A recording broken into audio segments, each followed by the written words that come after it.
Nike closes head office for a week to help people chill after the COVID pandemic. Nice. So they did that this week. They kind of joined Bumble. Oregon, isn't it? So it's America. Okay, fine. Yeah. This is but this is a worldwide thing. What, as in big companies are all closing for a week? So the big company Nike worldwide is closing for a week. Oh, everywhere, all stores. Yeah, all their offices are closing for a week. I don't know if stores are closing. I know offices are closing. That's nice. Yeah. Basically, they're joining a gesture of Bumble. So Bumble was a dating app. They did a similar thing earlier in June or July. And they got really good press for it. And Nike are doing the same thing. Makes me kind of think, are they doing it to get good press? Or are they doing it because they actually mean it? You're never going to know. But it is a nice gesture. It is, man. It's something. It's not similar, but I read something today about how Scotland are trialing a 4-day working week with the same pay as 5 days. Yeah. It means you're working longer hours. You're essentially working like... No. What is it? No. They're saying the normal 8 hours a day. I think really? they're based on a trial in, I want to say Sweden or Switzerland, about how productivity was higher with the same number of hours. Yeah. Because they were basically in the work-life. But I mean, it's what I do anyway, so I can definitely vouch for that. I do a 4-3 split. Sometimes I do a 3-4 split. But it means when I need to go ham, I just go ham, man. I just execute. And when the time I'm not there, I don't need to think about it. Whereas, people just get kind of, what's the word? Drained, it's just monotonous. It kind of drags on. Yeah. I think having slightly more holiday time would make people just more productive. So, yeah. I think it would too. I think it would too. But one thing I noticed was, are they doing this because they had such a good period after COVID hit? So obviously everything dropped when COVID happened, right? Boo! But after that, I looked at their stock price. The stock price hit an all-time high recently. So, I really doubt that they were furloughing people. I doubt that they were, massively under stress. They could probably afford to take a week off and do something like this.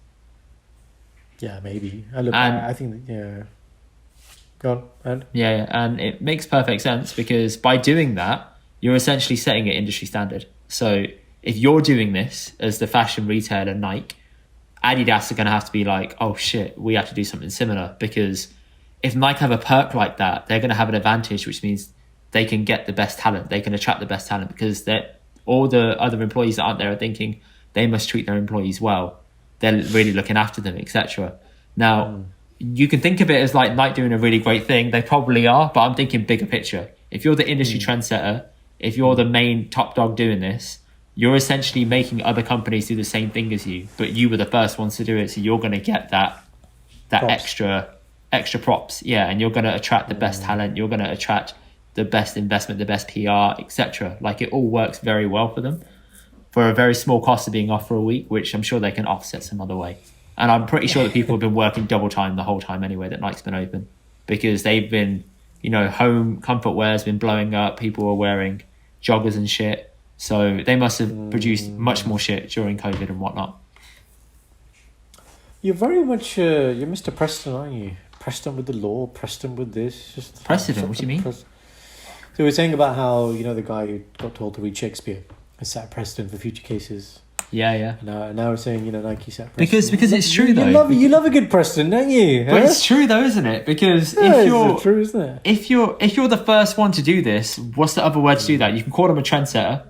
You can call them a person that sets a precedent. You can call them trailblazer, one of a kind. What else are you gonna call them? Give me another phrase. Trailblazer, maverick. Trailblazer, yeah, that's a bit old school. Yeah.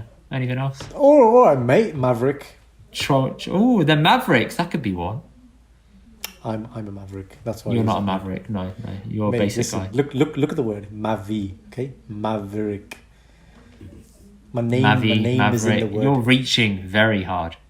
Listen. That's like me saying Indy indestructible. Ooh, look at that. I'm indestructible, right? Well, we don't have to your stag, mate. You're not indestructible. Yeah, I'm not at all. Anyway, so you didn't see that one coming, did you, mate? You didn't see that one coming. No, I didn't. But equally, I could say it, and it doesn't mean it's true, right? It's been disproven. Yeah. The same way how it's disproven you're a maverick. What's the definition of maverick? Tell me. I don't actually know. Google it. Google the definition of maverick right now on the podcast. Go. Maverick. Put define maverick in Google. Meaning. But define. It gives you a proper. Oh, look, it doesn't say definition. Jaskar and Mavi. There you go. Sorry, man. What does it say then? It says an unorthodox or independent-minded person. Thank you. Authentic living, baby. Anyway, we're not going to get into That's it. not the You know same that's thing why. as what I just said. It's not the same thing. You're reaching so hard right now. No, I'm talking about the word maverick. I'm not talking about what we said before. I'm not saying I'm Nike. I'm not saying that. No. Absolutely I'm not. I'm saying talking about the word Maverick. Hang on, Maverick. No, man. Come on, man. Unorthodox way of thinking. Unorthodox or independent-minded person. Independent. I don't think any of us are independent-minded people. We're all influenced in some way. Depends on what you mean by that, but I'm talking about the majority of people. So you think I you're think different to everyone else? I think you're different as well. I think you're different. No, I think I'm pretty similar to most people. Mate, you leave Deutsche to go travel to Stop discover baiting yourself. out the word that a place that I Doesn't matter, used to man. work at. So what does it matter? You don't work there anymore, but they haven't got tabs Oh, on you. God. Anyway, I you check used my to old work. contract. You used to work somewhere. You don't work there anymore. You went to go discover yourself. Okay, you came back with a saggy Judah. Okay, his top knot was really low. Okay, and then Thanks. you went into what you're doing now. So I would say you are maverick. You're not following the Maverick. I call the Brown formula, the blueprint for life that most people do. So There is no blueprint for life. You figure it out as you go along.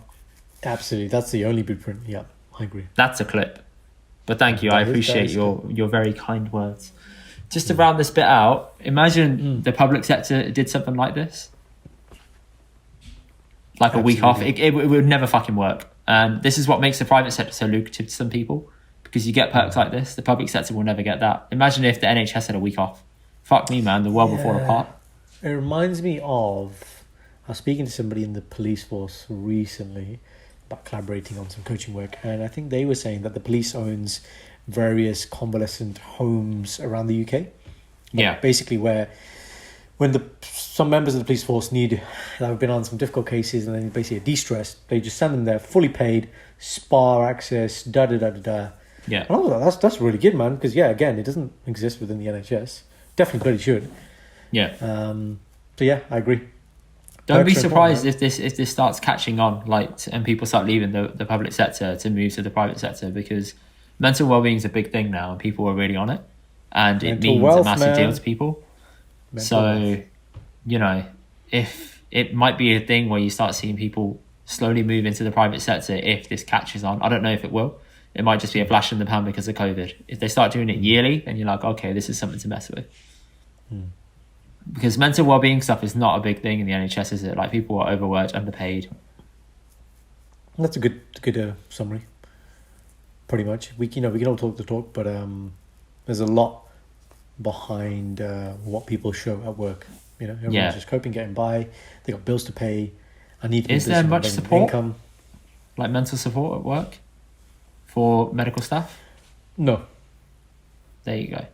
there's got to be there's got to be a culture that people are willing to talk about it, and it's not taboo. That's number one. That's the first big problem. Number two, what networks actually exist that are offered by people that are going to be relatable to people having the conditions.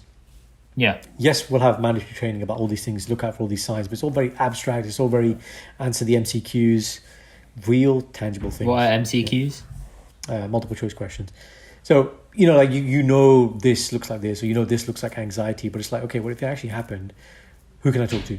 That's what people need. They need real tangible signposting to, this is the person I can speak to who may have some strategies that can actually help me. Yeah.